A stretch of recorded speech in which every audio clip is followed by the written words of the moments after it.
Di sini kami akan membahas tentang kedatangan bangsa-bangsa Eropa di Indonesia. Nah, dimulai pada tahun 1500-an, Indonesia kedatangan bangsa-bangsa dari Eropa melalui jalur laut. Mereka yang pernah datang dan menduduki Indonesia diantaranya Portugis, Spanyol, Inggris, dan Belanda. Tetapi jauh sebelum itu, ada banyak hal yang melatar belakangi kenapa bangsa-bangsa Eropa datang ke Indonesia. Nah, yang pertama, adanya perkembangan ilmu pengetahuan dan teknologi. Pada masa Renaissance, ilmu pengetahuan dan teknologi berkembang pesat. Nah, salah satunya adalah teori heliosentris yang dikemukakan oleh Kopernikus. Teori heliosentris menyatakan bahwa bumi dan planet-planet mengelilingi matahari dan bumi itu tidak datar, melainkan bulat. Nah, yang kedua, adanya revolusi industri di mana penemuan mesin uap untuk memudahkan kapal bangsa Eropa untuk melakukan perjalanan. Nah, yang ketiga, Konstantinopel sebagai ibu kota Kekaisaran Romawi berhasil dikuasai oleh Kekaisaran Turki Utsmani. Pada tahun 1453, Kekaisaran Turki Utsmani yang dipimpin oleh Sultan Muhammad II berhasil merebut wilayah kekuasaan Konstantinopel dari Kekaisaran Romawi yang menutup jalur perdagangan. Nah, hal ini menyebabkan pedagang dari Eropa tidak bisa lagi mendapatkan rempah-rempah. Mereka pun mulai mencari rempah-rempah ke benua lain, salah satunya Indonesia dan negara-negara benua Asia lainnya.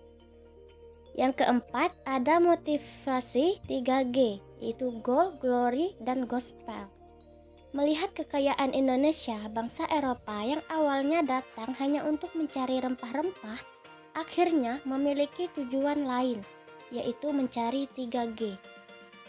Gold yang berarti kekayaan, Glory yang berarti kejayaan, dan Gospel berarti memperluas ajaran Nasrani. Nah, kita akan membahas kembali bangsa Eropa apa saja yang datang ke Indonesia. Seperti sudah disebutkan, mereka adalah bangsa Portugis, Spanyol, Inggris, dan Belanda. Pertama, kita akan membahas bangsa Portugis dan Spanyol terlebih dahulu ya. Dibandingkan bangsa Eropa lainnya, Portugis dan Spanyol adalah dua bangsa yang paling maju. Mereka memiliki armada yang kuat, teknologi navigasi dan perlengkapan kapal yang paling canggih di masanya. Ketika keduanya berniat melakukan ekspedisi perjalanan samudra, dibuatlah perjanjian Tordesillas pada 4 Juni 1474 atas usul pendeta Alexander VI. Tujuannya agar tidak terjadi bentrokan di antara bangsa besar ini. Nah, isi perjanjian Tordesillas adalah pembagian arah pelayaran di mana Portugis memiliki hak untuk berdagang dan berlayar ke arah timur dan Spanyol memiliki hak dagang dan berlayar ke arah barat. Portugis mulai melakukan ekspedisi pada tahun 1487 ke arah timur. Kemudian mereka sampai di Maluku, tepatnya di Ternate pada tahun 1512. Nah, kedatangan mereka disambut baik oleh warga Ternate karena warga Ternate membutuhkan bantuan untuk melawan Tidore. Ternate pun mengizinkan Portugis untuk membangun sebuah benteng yang namanya Benteng Sao Paulo. Nah, sedangkan Spanyol memulai ekspedisinya itu pada tahun 1492 ke arah barat. Kemudian mereka sampai di Filipina pada tahun 1521. Kedatangan mereka disambut baik, namun Fernando Magellan yang saat itu memimpin ekspedisi terbunuh karena terjadi peperangan di Filipina. Nah, mereka pun memutuskan untuk melanjut perjalanannya dan sampailah mereka di Maluku, yaitu tepatnya di Tidore. Kedatangan bangsa Spanyol disambut baik oleh masyarakat Tidore. Mereka yang tengah berselisih dengan Ternate menjadikan Spanyol sebagai sekutu untuk menyalahkan Ternate. Nah, kedatangan Spanyol menjadi ancaman bagi Portugis sebab saat itu Portugis sudah berhasil memonopoli perdagangan di Maluku. Portugis dan Spanyol pun melakukan persaingan dengan memanfaatkan permusuhan kerajaan lokal. Selain itu, Portugis dan Spanyol saling tuduh mengenai perebutan rute perjalanan yang sebelumnya telah disepakati melalui perjanjian Tordesillas. Perseteruan terus berlanjut hingga pada tahun 1529. Perseteruan tersebut diselesaikan dengan diadakan perjanjian Saragossa. Nah, isi perjanjian Saragossa adalah pembagian bumi menjadi dua pengaruh dan kekuasaan, di mana bangsa Portugis memiliki wilayah kekuasaan dari Brazil ke arah timur sampai Kepulauan Maluku. Sedangkan Spanyol memiliki wilayah kekuasaan ke arah barat sampai dengan Filipina. Karena perjanjian Saragossa ini, teori heliosentris milik Kopernikus dibenarkan bahwa bumi itu bulat, bukan datar. Bangsa Eropa ketiga yaitu Inggris. Inggris melakukan perjalanan samudra pada tahun 1577. Inggris mengikuti rute perjalanan Spanyol ke arah barat dan tiba di Ternate pada tahun 1579. Bangsa Inggris memborong rempah-rempah dari masyarakat Maluku, kemudian Inggris kembali melakukan ekspedisi yang kedua. Sebelum sampai ke Indonesia, Inggris berhasil menguasai India dan mendirikan EIC, East India Company, sebuah perusahaan dagang milik Inggris. Pada tahun 1628, Inggris sampai di Indonesia dan berhasil menjalin kerjasama yang baik dengan Kerajaan Banten. Banten mengizinkan Inggris mendirikan pangkalan dagang dan benteng. Bangsa Eropa terakhir datang ke Indonesia adalah Belanda. Keberhasilan Portugis dan Spanyol dalam melakukan ekspedisi mendorong bangsa Belanda untuk melakukan hal yang sama pada tahun 1595. Belanda melakukan ekspedisi rute timur tepatnya pada tanggal 23 Juni 1596. Kapal Belanda berhasil mendarat di pelabuhan Banten. Saat itu, ekspedisi Belanda dipimpin oleh Cornelis de Houtman. Namun, Belanda diusir penduduk pesisir Banten karena mereka bersikap kasar dan sombong. Nah, selanjutnya pada tahun 1598, bangsa Belanda kembali mendatangi Banten. Nah, kali ini kedatangannya diterima oleh masyarakat Banten dan berhasil menguasai perdagangan. Mereka mendirikan perusahaan dagangnya di Indonesia yang diberi nama VOC pada tahun 1602. Kemudian pada tahun 605, VOC menyerang benteng Portugis di Maluku. Portugis pun terpaksa mundur ke Timur Leste. Kemenangan Belanda atas Portugis inilah yang menjadi jalan masuk penjajahan kolonialisme di Indonesia selama 3,5 abad. Sebelumnya kalian sudah memahami atau mempelajari tentang VOC yang sudah dibubarkan sejak akhir tahun 1799. Sesudah VOC dibubarkan, pemerintahan di Nusantara langsung berada di bawah pemerintahan Belanda. Namun semenjak tahun 1806, Raja Louis Napoleon diangkat menjadi Raja Belanda, sehingga Indonesia secara tidak langsung telah berada di bawah kekuasaan Perancis.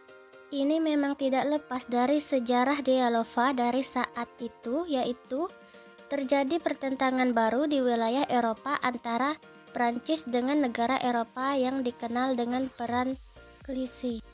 Tokoh yang terkenal pada perang itu adalah Napoleon yang merupakan panglima perang dalam menjadi kaisar Prancis dengan cita-citanya ingin menguasai wilayah daratan Eropa.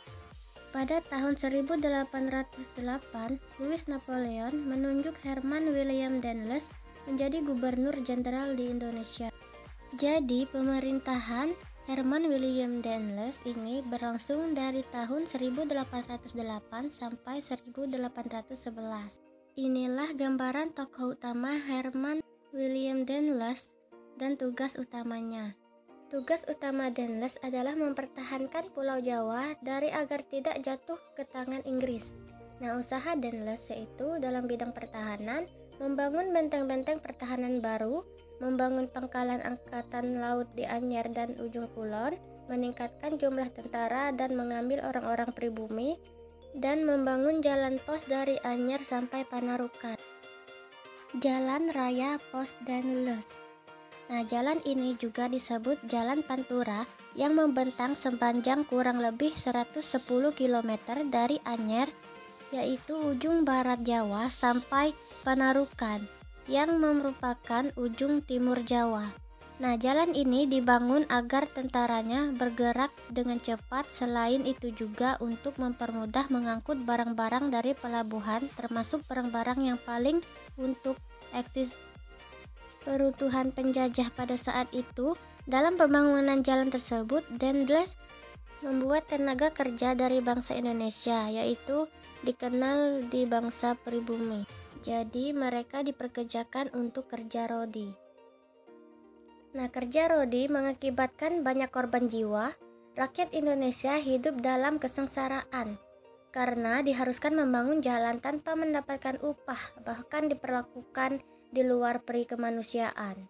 Selanjutnya dalam bidang pemerintahan, yaitu membagi Pulau Jawa menjadi 9 prefektur, memindahkan pemerintahan dari Sunda Kelapa ke Jayakarta, dan melakukan intervensi terhadap pemerintahan kerajaan-kerajaan lokal seperti saat terjadi pergantian raja, serta membatasi secara ketat kekuasaan raja-raja di Nusantara. Selanjutnya dalam bidang ekonomi dan keuangan. Nah, dengan membentuk Dewan Pengawas Keuangan Negara dan dilakukan pemberantasan korupsi dengan keras, mengeluarkan uang kertas dan pajak in natura, dan sistem penyerahan wajib yang diterapkan pada zaman VOC tetap dilanjutkan, bahkan ditingkatkan. Nah, Danlos membangun Bandung sebagai Paris Patyapa dan dirancang sebagai kota pertahanan kedua sesudah Batavia atau Jayakarta. Bandung dirancang pula sebagai pusat studi militer, polisi, pusat kereta api, pos dan pusat telegram, serta pusat bandara dan tempat perencanaan dan pengendalian perang militer angkatan daratnya ditempatkan di Cimahi. Sistem pemerintahan Danlos diterapkan sangat keras dan disiplin, serta cenderung bertangan besi. Hal ini menyebabkan Danlos tidak disukai oleh berbagai pihak, baik oleh aparat pemerintah yang membantunya maupun oleh penguasa dan rakyat pribumi. Kediktatoran Danlos yang demikian itu telah menyebabkan ia dipanggil dan kemudian kedudukannya di Indonesia digantikan oleh Gubernur Jenderal Jensen. Dalam menjalankan tugasnya, Jensen ternyata kurang cakap dan lemah. Hal itu terbukti dengan adanya perjanjian Tuntang 1811 yang isinya bahwa kekuasaan Belanda atas Indonesia diserahkan oleh Jensen kepada Inggris.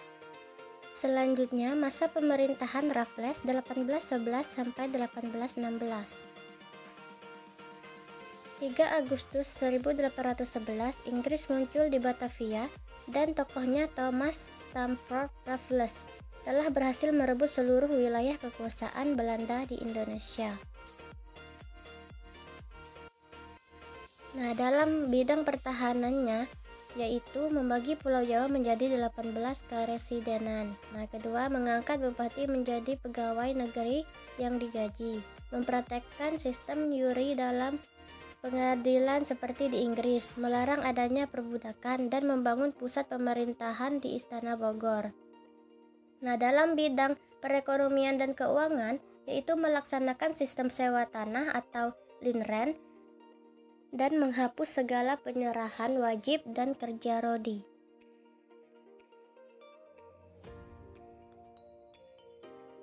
Tindakan yang dilakukan oleh Raffles yang pertama, menyusun sejarah Jawa berjudul History of Java yang diterbit tahun 1811.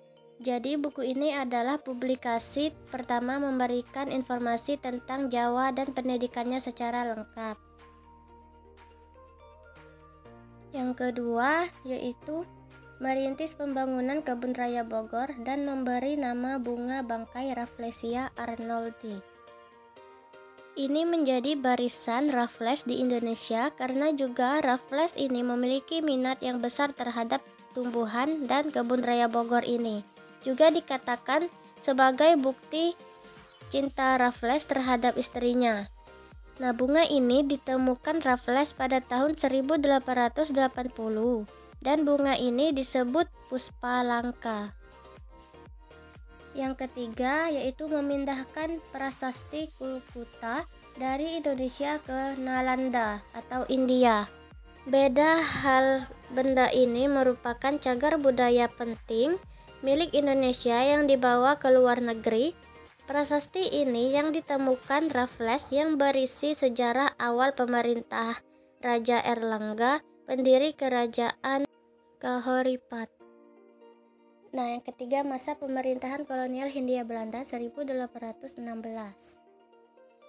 Nah, berdasarkan perjanjian London 1814 yang isinya antara lain menyepakati bahwa semua daerah di Indonesia yang pernah dikuasai Belanda harus dikembalikan lagi oleh Inggris kepada Belanda, kecuali daerah Bangka, Belitung, dan Bengkulu yang diterima Inggris dari Sultan Najamuddin. Nah, perlu diketahui juga Inggris dan Belanda juga bersama-sama mematuhi kedaulatan Aceh. Belanda memang bersaing ketat dengan Inggris dalam geopolitik di Asia Tenggara. Tentu saja Aceh mencetuskan bagi Belanda maupun Inggris, namun dalam kandang Inggris dan Belanda harus menaati kedaulatan Aceh.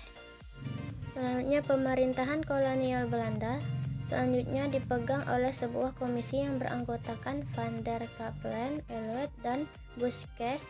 Capellen melakukan pengerukan besar-besaran untuk mendapatkan keuntungan. Nah, setelah itu digantikan oleh Van den Bosch 1830 sampai 1870. Nah, selanjutnya masa penerapan sistem tanam paksa pada tahun 1830 sampai 1870 yang dicetuskan oleh Johannes van den Bosch.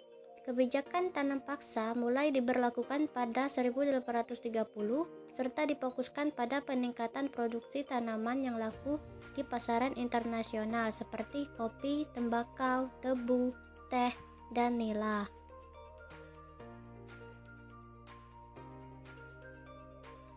Kultur stelsel merupakan aturan untuk menanamkan komoditi yang saat itu sedang laku di pasaran Eropa seperti kopi, tebu, kina.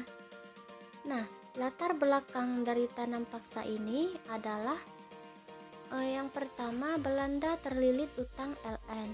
Yang kedua, Belanda banyak mengeluarkan anggaran.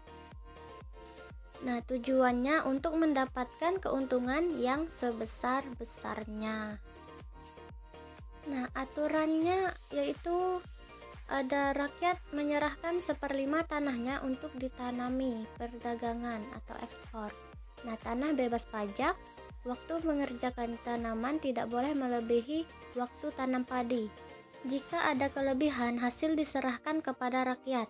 Nah, kegagalan panen bila bukan salah penggarap, bencana atau hama ditanggung pemerintah. Ada pula akibat sistem tanam paksa ini, yaitu bagi Belanda, pelaksanaan tanam paksa mendatangkan keuntungan. Nah, keuntungan yang diperoleh Belanda sekitar 967 juta gulden. Nah, bagi Indonesia Bagi bangsa Indonesia, tanam paksa menyengsarakan. Meskipun demikian, melalui tanam paksa, bangsa Indonesia mengenal jenis komoditas baru yang laku di pasar internasional.